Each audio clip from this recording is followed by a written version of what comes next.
Autorickshaw ഡ്രൈവറെ കുത്തിപ്പരിക്കേൽപ്പിച്ച് കൊലപ്പെടുത്താൻ ശ്രമിച്ചുവെന്ന കേസിൽ 2 യുവാക്കളെ കുമ്പള പോലീസ് അറസ്റ്റ് ചെയ്തു. ചൊവ്വാഴ്ച വൈകിട്ട് മൊഗ്രാൽ സ്കൂളിന് സമീപത്ത് വെച്ചായിരുന്നു സംഭവം.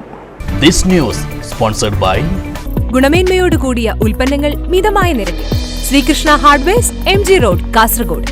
ചൊവ്വാഴ്ച വൈകിട്ട് മൊഗ്രാൽ സ്കൂളിന് മുൻവശത്തുള്ള റോഡിൽ വെച്ചാണ് സംഭവം നടന്നത്.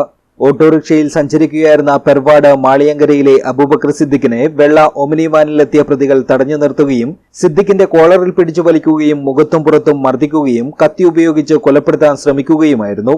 സംഭവത്തിൽ കുമ്പള പോലീസ് സ്റ്റേഷൻ പരിധിയിലെ ചൌക്കി കല്ലങ്കൈ സ്വദേശി ഹബീബ് എന്ന അഭിലാഷ്, ദക്ഷിണ കന്നഡ ജില്ലയിലെ അഹമ്മദ് കബീർ എന്നിവരെയാണ് കുമ്പള പോലീസ് പിന്തുടർന്ന് പിടികൂടിയത്.